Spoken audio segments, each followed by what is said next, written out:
Break کے بعد خوش آمدید وزیر اعظم صاحب.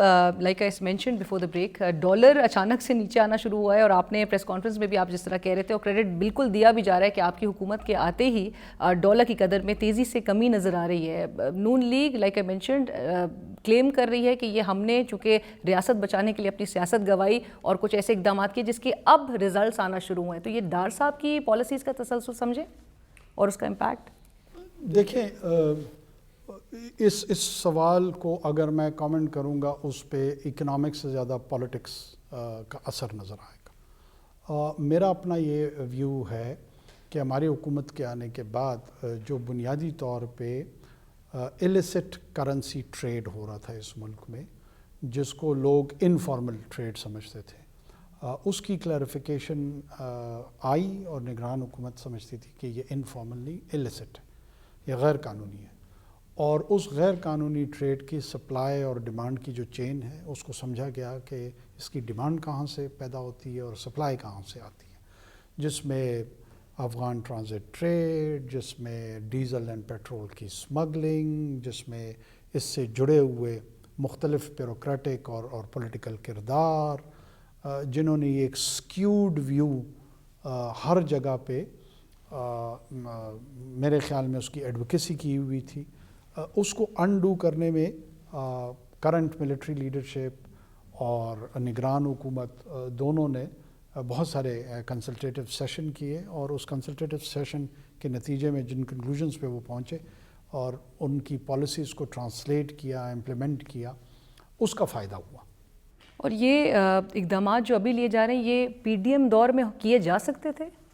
دیکھیں, یا اس میں آپ کو لگتا ہے ول کا فقدان تھا, یا جس طرح دونوں حکومتوں میں کیے جا سکتے تھے, پی ٹی آئی کی حکومت میں بھی کیے جا سکتے تھے اور پی ڈی ایم کی حکومت میں بھی کیے جا سکتے تھے, دونوں دورانیوں میں نہیں ہوئے. اور کیوں نہیں ہوا ہے اس میں میرے خیال میں آپ لوگ انویسٹیگیٹو جرنلزم کے وہ ہیں, دائی ہیں, آپ لوگ جائیں دیکھیں, ایکسپلور کریں کہ کیوں نہیں ہوا. کیونکہ خبر یہ بنی کہ یہ سکسیس سٹوری, بہرحال خواہش مند بہت لوگ نظر آئے کہ ڈالر کے ریٹ کو نیچے لے کر جائیں گے, لیکن سکسیس سٹوری آپ کے بہرحال حصے میں آئی ہے نگراں حکومت کے. اس کا جو امپیکٹ ہے ریلیف کی اگر ہم بات کریں, یہ کیسے پاس آن ہوگا کنزیومر تک, اور روڈ میپ اس کا یا میکینزم کیا ہے؟ دیکھیں, ایک تو آپ کو یہ پتہ ہونا چاہیے کہ یہ 40-45-50 روپے کے لگ بھگ جو نیچے آیا, 4000 ارب سے زیادہ ہمارا جو سرکولر ڈیٹ تھا اس میں کمی آئی. جو 330 روپے کے حساب سے ڈالر میں جو ہم نے پیمنٹس کرنی تھی وہ جب نیچے آئے تو ہماری روپے کی ویلیو میں لگ بھگ 4000 ارب روپے سے زیادہ کا فائدہ پاکستان کی ریاست کو پہنچا ہے. 1. دوسرا, اس کی ٹرانسلیشن پیٹرول پرائسز کی اور اس دونوں کی ہم نے صوبائی حکومتوں کے ساتھ ایک تو پرائس کنٹرول کمیٹیز بنوائیں, چاروں جو چیف سیکریٹریز ہیں اور چیف منسٹرز ہیں ان کی سربراہی میں ہم نے ایک مانیٹرنگ کا نظام وضع کیا ہوا ہے. پولیس ان کی انفورسمنٹ میں ان کے ساتھ شامل ہے, اور ٹرانسپورٹرز کے ساتھ ہولڈرز کہاں کہاں ہیں ان کو چیک کیا ہے. جو ایڈیبل آئٹمز ہے ان کا جو تھوک کا ریٹ ہے اور جو ریٹیل کا ریٹ ہے اس کو مانیٹر کرنے کا ایک نظام بنایا ہوا ہے. تو کوشش پوری ہو رہی ہے کہ یہ ٹرانسلیٹ ہو ٹو دا کامن مین, ایک عام آدمی کو اس کا فائدہ. آپ نے پیٹرول کی قیمتوں میں تو کوئی شک نہیں اس میں کمی آ رہی ہے, ریلیف عوام ایک طرف یہ دیکھتی ہے, لیکن دوسری طرف بجلی کی قیمتیں مسلسل بڑھی اور پھر گیس کی 196% کا اس میں اضافہ کر دینا, آپ ایکویٹ تو نہیں کر سکتے ان دونوں کو. لیکن بجلی کا تو میرے خیال میں آہستہ آہستہ نیچے امپیکٹ کم ہو رہا ہے تھوڑا, لیکن پرائسز بہرحال پھر بھی بڑھی اور عام آدمی کے لیے تو ابھی بھی وہ ان افورڈیبل ہی ہے. علینا میں دیکھیں, میں آپ کو بتاؤں نا کہ ہم جہاں پاسبل, ایک تو ہماری انٹینشن لوگوں کو نظر آ رہی ہے کہ ہمارا ارادہ بالکل درست ہے. ان میں سے بہت سارے چیلنجز کو ہم کاؤنٹر کر پا رہے ہیں اور بہت سارے چیلنجز ہمارے سے شاید بیانڈ ہیں. سپلائی آف گیس, آپ کے گیس ریزروز, آپ ایک انرجی ڈیفیشنٹ ملک ہیں, آپ پائپڈ گیس جو ہے وہ کوئی سلوشن نہیں ہے. ایل این جی اور ایل پی جی کا جو ماڈل ہے وہ کوئی انڈر انویسٹڈ ہے. یہ وہ تمام فیکٹرز ہیں جو کہ گیس کی پرائسنگ کے حوالے سے، پھر اس کی انڈسٹریل کنزمپشن کے اپنے چیلنجز ہیں، ڈومیسٹک کنزمپشن کے اپنے چیلنجز ہیں، لیکن ود ان 2 and 2.5 months ہم نے ان چیزوں کو پرائرٹائز ضرور کیا ہوا ہے. ہم نے الیکٹریسٹی کی جو پاور سائڈ تھی سپلائی کی اس کو دیکھا ہے، اس کی ٹرانسمیشن کو دیکھا ہے، گیس کو دیکھا ہے، اسمگلنگ کو دیکھا ہے، ڈالر کو دیکھا ہے، یہ فارن پالیسی کے چیلنجز کو دیکھا ہے. پولیٹیکلی ہم پہ جو کوسچنز ہو رہے ہیں ان کو رسپونڈ کر رہے ہیں، الیکشن پروسیس کو مانیٹر کرنے کی کوشش کر رہے ہیں. ان میں بہت سارے جگہوں پہ ہو سکتا ہے کہ جو یارڈ سٹکس ہیں وہ اکارڈنگ ٹو اسٹیٹڈ جو ایک آئیڈیل پوزیشن ہے اس کے مطابق نہ ہوں، لیکن کہیں نہ کہیں ہمارے انڈیکیٹرز بہتر بھی آ رہے ہیں. ساتھ ساتھ آپ نے جو آئی ایم ایف کا ایک ریویو ہونا ہے اگلے مہینے، اس کے لیے بھی تیاری مکمل ہے، and we won't be facing the kind of situation that we faced during the P D M government as well. ہم نے اپنی مکمل تیاری کی ہے. جو ہمارا ایکسپینڈیچر کا پارٹ تھا، ریونیو کے ٹارگٹس تھے، وہ ہم نے اچیو کیے ہوئے ہیں، اور ہماری کافی فائنانس منسٹر کی سطح پہ اور باقی جو اسٹیک ہولڈرز ہیں ان کی فنڈ کے ساتھ کانسٹنٹ نیگوسیشن کمیونیکیشن چل رہی ہے، and we are quite hopeful کہ ہمارا جو دوسرا ٹرانچ ہے وہ انشاءاللہ کنکلوڈ ہو جائے. اور جس طرح سے سابق وزیر اعظم کہتے تھے کہ آئی ایم ایف جو ناک سے لکیریں نکلوا رہا ہوتا تھا، ویسی صورتحال کا بہرحال ہم نے سامنا نہیں کرنا. دیکھیں ہم نے جو ریونیو ٹارگٹس تھے وہ ہم نے اچیو کیا، میٹ کیے ہیں. رائٹ. آپ نے وزیر اعظم صاحب ابھی حال ہی میں چین کا دورہ کیا اور بظاہر تو بڑا سکسیزفل نظر آتا ہے، آپ کی ملاقاتیں بھی آن دا سائیڈ لائنس ہوئیں. اس سے متعلق کیا سینس لے کر آپ واپس آئے ہیں اگلے فیز میں سی پیک سے متعلق؟ اور ایک جو امپریشن تھا کہ پاکستان تحریک انصاف کے دور میں سی پیک سلو ڈاؤن ہو گیا ہے، اور جس کی وجہ سے چینی انٹرسٹ بھی جو ہے چینی حکومت کا وہ لوس ہوا ہے، کم ہوا ہے. اگلے فیز میں کیا ہونے جا رہا ہے؟ دیکھیں جو بی آر آئی کا نیکسٹ فیز ہے وہ ریجنل کنیکٹیوٹی سے آگے بڑھ کے میرے خیال میں گلوبل کنیکٹیوٹی کی طرف جا رہی ہے. Oceans are being linked, lands are being linked, air linkages. B R I کے فورم پہ people from South America to South East Asia, from South Asia to Middle East, Central Asia, یہ ہر قسم کی ریپرزنٹیشن تھی.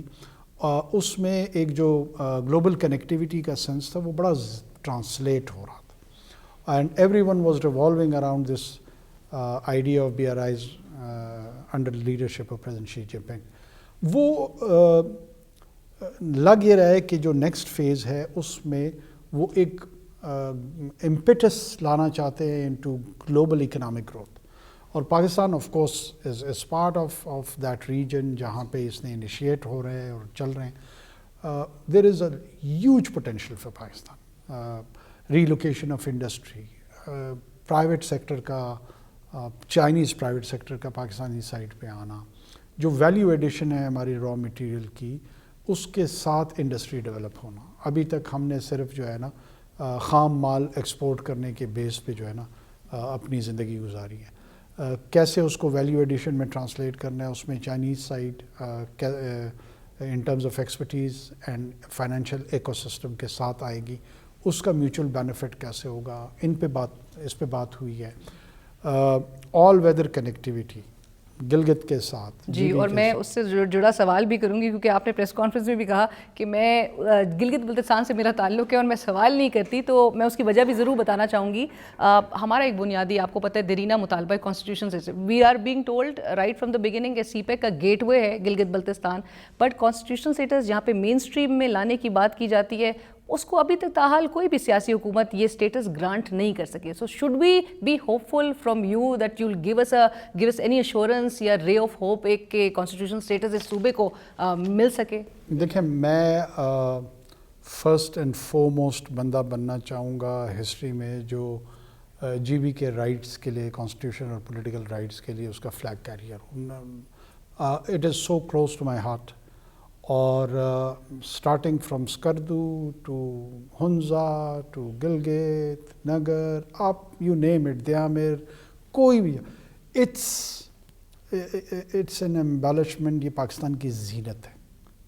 پاکستان خصوصی طور پہ وہاں سے جو آتا ہے یہ اس کا چہرہ ہے. It's the beautiful face, the beautiful landscape and its people which is the first introduction of Pakistan.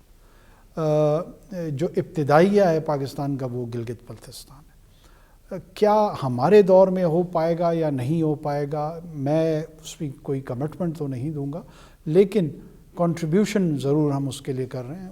I already had a visit of Gilgit, a very important one. اور ورکنگ بھی ساری ہو چکی ہے. سرتاج عزیز صاحب کی سربراہی میں وہ کمیٹی نے تمام ورکنگ کی ہے. ہمیں بھی وی were told P T I کی گورنمنٹ میں بھی یہی بتایا گیا تھا کہ ڈرافٹ واز آلسو ریڈی, فروغ نسیم صاحب نے پریپیئر کر دیا تھا, لیکن آگے بات بڑھ نہیں سکی. میں پھر آپ کو یہ عرض کر دوں کہ ابھی بھی بہت سارے اسٹیک ہولڈرز ہیں جن کے شاید ویوز بڑے ڈفرینٹ ہیں. تو میرا اپنا اس پہ ویو یہ ہے کہ اس کو براڈن کرنا چاہیے, کچھ وقت لے لے, لیکن اس کا جو سلوشن ہو وہ سسٹینیبل ہو. ایسے نہ ہو کہ ایک مرتبہ آپ کسی کنکلوژن پہ پہنچ جائیں اور پھر اس کنکلوژن کو بھی لوگ چیلنج کرنا شروع کر دیں اور آپ ایک نئے کرائسس کی طرف بڑھیں. رائٹ. وزیر اعظم صاحب, اب مجھے ریپ اپ بھی کرنا ہے, لیکن میں اس سے پہلے ایک جو آپ کی اسٹیٹمنٹ تھی ریگارڈنگ پرنٹ میڈیا اور ان کی بزنس ماڈل سے متعلق, اس پہ شدید رد عمل کا اظہار کیا گیا ہے اے پی این ایس کی طرف سے, سی پی این ای کی طرف سے, اور انہوں نے کہا ہم سبسڈی یا گرانٹ نہیں مانگ رہے ہیں. آپ حکومت کے اوپر تو آلریڈی ہمارے 2 ارب کے بقایا جات ہیں, تو آپ کو لگتا ہے کہ کوئی ڈیولپمنٹ اس فرنٹ پہ نظر آئے گی؟ سمری کی اپروول جہاں پہ ریٹ بڑھانے کے حوالے سے ہے, اور یہ جو بقایا جات ہیں یہ پیبلز کلیئر کرتے ہیں. نہیں, ہمارے دوست ہیں سارے, کوئی نہیں. اگر رد عمل بھی انہوں نے دیکھا ہے تو یہ ہمارے ہم ان کو اپنا حصہ سمجھتے ہیں اور یہ ہمارا حصہ ہیں. اگر میں نے اس کو کمپلیٹلی فلاڈ کہا ہے تو میں سرنڈر کر دیتا ہوں. میں نے فلا کہا ہے, میں نے یہ نہیں کہا ہے کہ یہ it is an it most flawed model. آپ مکسڈ ہوتے ہیں, کہیں آپ اس کو لے کے چل رہے ہوتے ہیں, ایک ایج شیلف لائف اس کی ہوتی ہے, پھر آپ نے اس کو ٹرانسفارم کرنا ہوتا ہے, اس کو تبدیل کرنا ہوتا ہے. آپ دیکھیں گے کہ بہت سارے مغربی ایسے اخبارات ہیں جنہوں نے 1.5 منٹ کی 2 منٹ کی چھوٹی چھوٹی ویڈیوز کو اس کا حصہ بنا کے, تو اب پرنٹ اور ڈیجیٹل اور ویڈیو ساتھ ساتھ چل رہے ہیں. یہ تصور ٹیکنالوجی کی وجہ سے بدلا ہے. کیا ہمارے ہاں ایسی اٹیمپٹس ہم نے کی ہیں؟ مجھے تو ابھی تک کوئی نہیں نظر آئی. ہوگی تو خوش آئند ہوگی, ویسے تو اس کو انکریج کرنا چاہیے. بالکل آرگنائزیشنز کر رہی ہیں اٹیمپٹ. میری کوئی دشمنی تو نہیں ہے ان کے ساتھ کہ میں اس طرح. رائٹ. وزیر اعظم صاحب, لیکن یہ ڈسکورس اور یہ ڈسکشن ہونی چاہیے. جہاں میرے آرگومنٹ میں کمی ہوگی میں اس کو ترک کر دوں گا, جہاں مخالف کیمپ میں اس میں کمی ہوگی وہ اس کو تبدیل اور ان کے ڈیوز آپ کہتے ہیں کہ وہ بھی پروسیس کا حصہ ہے. وہ ایسا نہیں ہے کہ میں, اور اس بڑھانے کے لیے بھی summary will be approved because سابق وزیر اعظم شہباز شریف صاحب نے بھی جاتے جاتے یقین دہانی ضرور کرائی تھی. اس کا میرے علم میں نہیں ہے کیونکہ I am not informed about that, لیکن اگر میرے سامنے summary I I will ensure کہ میں میرٹ پہ فیصلہ کروں. رائٹ. اور آخر میں صرف عوام کے لیے جو ایک ہم نے ریاستی ایک فیصلہ کیا گیا غیر قانونی طور پہ مقیم جو افراد کا انخلا ہے, اس کی تاریخ میں جو ڈیڈ لائن ہے 31 اکتوبر تک کی, اس میں کوئی توسیع دیکھی جا سکتی ہے, کوئی چانس ہے؟ دیکھیں, ایک تو یہ ہے کہ ہماری پالیسی بڑی کلیئر ہے اس پہ, اور ہم اس میں کسی کنفیوژن کا شکار نہیں ہیں.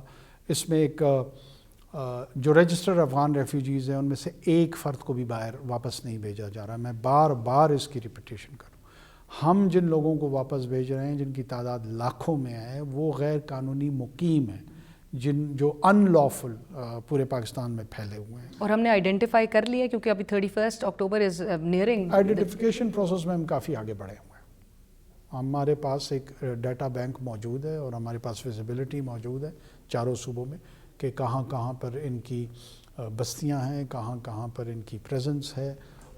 وہ کچھ اس میں آئیڈینٹی تھیفٹ کے لوگ بھی ہیں, ان کے پاس ہمارے آئی ڈی کارڈز ہیں, پاسپورٹس ہیں, وہ ایک اور کیٹیگری ہے, اور اس کو ہینڈل کرنے کا بھی ہم نے ایک میکینزم ڈیزائن کیا. رائٹ. اور آپ نے ریسنٹلی دیکھا ہوگا ورلڈ کپ میں وہ جو افغانستان نے پاکستان کو شکست دینے کے بعد ان کے کھلاڑی جو زدران تھے انہوں نے مین آف دا میچ ایوارڈ ان افغانز کے نام کیا کہ جن کو ہم بھیج رہے ہیں واپس افغانستان.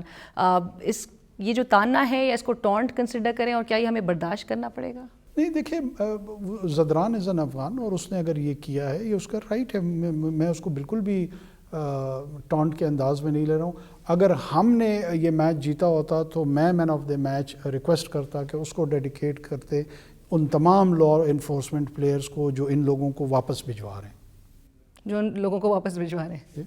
رائٹ، تو تھینک یو اس سو میں مچ. کوئی ایسی بات بہت شکریہ وزیر اعظم پاکستان جناب انوار الحق کاکڑ صاحب اس وقت ہم سے گفتگو کر رہے تھے. Thank you.